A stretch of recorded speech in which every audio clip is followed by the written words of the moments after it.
Hi, I'm Josh Vogel. This is my lovely wife, Angela Vogel. We're here for the Sloth Report this month, filming basics of the mount position. There are different types of mount, but we're going to be focusing primarily on this issue on low mount, where you're hooking your partner's legs and staying roughly chest to chest with your partner. So if she's on her back, the position itself, if I turn it sideways a little bit, is depending on your height relative to the other person's height, you're trying to keep your chest roughly in line with their chest. Your hips are roughly over their hips, give or take a few inches. Now, the reason I'm in this position is because if I were to choose a higher mount, I would only be able to do certain attacks. And most of those attacks, or at least a lot of those attacks, like arm bars, things like that, if I mess up, I'm gonna lose my position. So I focus on a low mount for a few reasons. One, because if I hook the legs, I can put pressure on my partner's diaphragm by driving my hips forward, either pulling my heels up to the sky or grapevining the legs and stretching the legs out and taking my weight off of the ground and putting it on my partner. That allows me to make my partner carry an extra burden that she wouldn't normally be carrying, which is more tiring for her. And then the other thing is it frees my hands up to do stuff like chokes, arm locks, things like that. And then the other thing is that the attacks that I can select from here, mostly head and arm choke, Americana, X choke, Ezekiel choke, and variations of those, are all attacks that if I mess them up, I'm still pretty safe. I won't really lose my position too often if I mess those up. Whereas if I were to go for an arm bar right off the bat and I screw up, she's almost always gonna get on top of me and I'm gonna lose my position. So I'm always choosing low mount because it gives me the most control and it allows me to attack in ways that I have some room for error. Now for her, the first thing is when I'm controlling somebody, I wanna try to focus on eliminating the most common escapes that she's going to try to do. Those are two escapes. Escape number one is elbow escape, and escape number two is bump and roll, or UPA, or bridge, or whatever you want to call it. We'll focus on the UPA or the bridge first. So, if I turn you this way. For her to roll me over, normally she's going to trap one of my arms, trap one of my legs with her legs, and then as she looks diagonally over her shoulder, she's gonna bridge and take me all the way over. So keep going, yeah.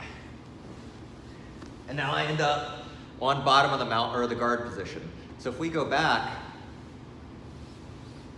and then if you do it without me on top of you, so you turn this way, yeah. So if you look at what she needs to do in order to roll me over, she would have to trap an arm, trap a leg, and then she would have to bridge her hips very, very high up to take my weight forward. And then since my arm is trapped, when she rolls in one motion, I wouldn't have anything to base out with. And I wouldn't be able to base out with my leg because my leg is trapped too. So what I need to do to kill this is find a way to make this bridge less powerful, because if you take both your feet off the mat, can you bridge? No. She can't bridge without her feet on the mat. If you put one foot on the mat, right? And take your other foot and then bridge this way. It's real awkward. Her hips only go a couple inches off the mat right there. So if she puts this foot on the mat and takes this foot away and she bridges her hips up this way, see how her hips go much higher up.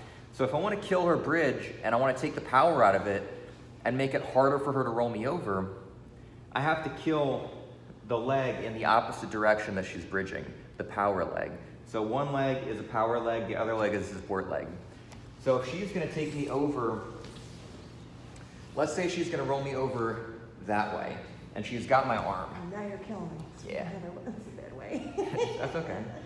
So if I hook her legs and drive my heels up to the sky, and you start to bridge, my hips help press her hips down towards the mat, which takes away some of the power of her bridge. If she was a lot taller and had longer legs and had a higher bridge, then I might even have to use my foot, and so if you start to bridge, and stretch her hook out like this, which is real uncomfortable. So what I'm doing is I'm hooking my toes a little bit higher than the ankle, and then as she bridges, I'm stretching her leg out and killing the power, dropping my hip down, and I'm also leaning my weight over to my right. So if we go over this way, if I lean the wrong way, even if I hook the leg, she can still sometimes take me all the way over. So when I do this, I hook the leg, I drop my hip, and if you start going to your right, and I'm also leaning my head over towards her power leg, right? The leg that I'm stretching out. So if I do this with no hands, you okay? Okay. She starts to go. I should be able to lean and kill the power, so if you bridge hard, you go the other way. So essentially all I'm really doing is killing the power that this leg has to bridge me over, and I'm also leaning all my weight in the opposite direction that she wants me to go. And so it looks kind of stupid because you're going like this the whole time, but those are the pieces that allow you to use just your legs and your hips to stop the bridge so that your hands are free to do your chokes and things like that. So the drill that I would have you do if you were in my class, I would have you practice keeping your arms over your chest like a mummy, and your partner would be trying to bridge and roll you in either direction. So you can do that? Okay. So that you practice using just your head position. If we go the other way.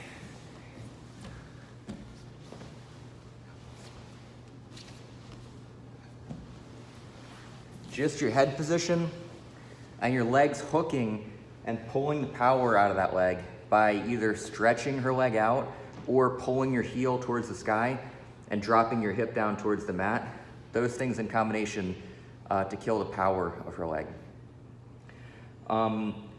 Since this is a longer video, I'm gonna do the elbow escape counter in a separate video, just so that this video isn't like 3,000 meters long.